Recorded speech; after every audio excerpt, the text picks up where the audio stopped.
অনেক দূরে নীল সমুদ্রের গভীরে থাকত একটি বিশাল তিমি। সে ছিল সমুদ্রের রাজা। তার শরীর এত বড় ছিল যে একসাথে 10টা নৌকা তার পিঠে বসতে পারত।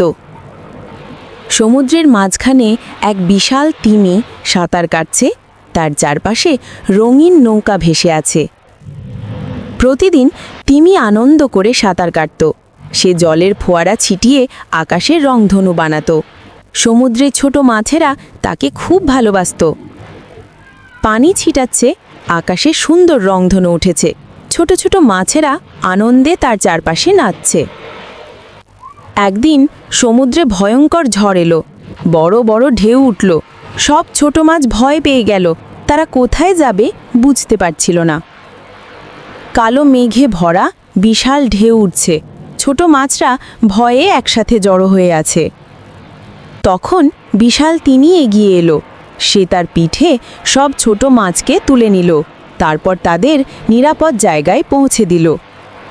তিমির পিঠে ছোট ছোট মাছ বসে আছে। তিমি ধীরে ধীরে ঢেউ পার হয়ে নিরাপদ জায়গায় যাচ্ছে। সবাই খুশি হয়ে বলল, তুমি শুধু বড় নও, তুমি আমাদের বন্ধু। সেদিন থেকে তিমি শুধু সমুদ্রের রাজা নয়, সে হয়ে গেল সমুদ্রের রক্ষক।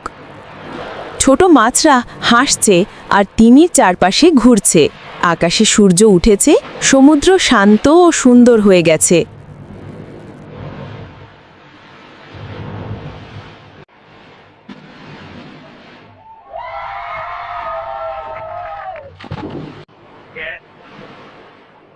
Artikel Grill. Das sind schon so weit bei. Slenchen.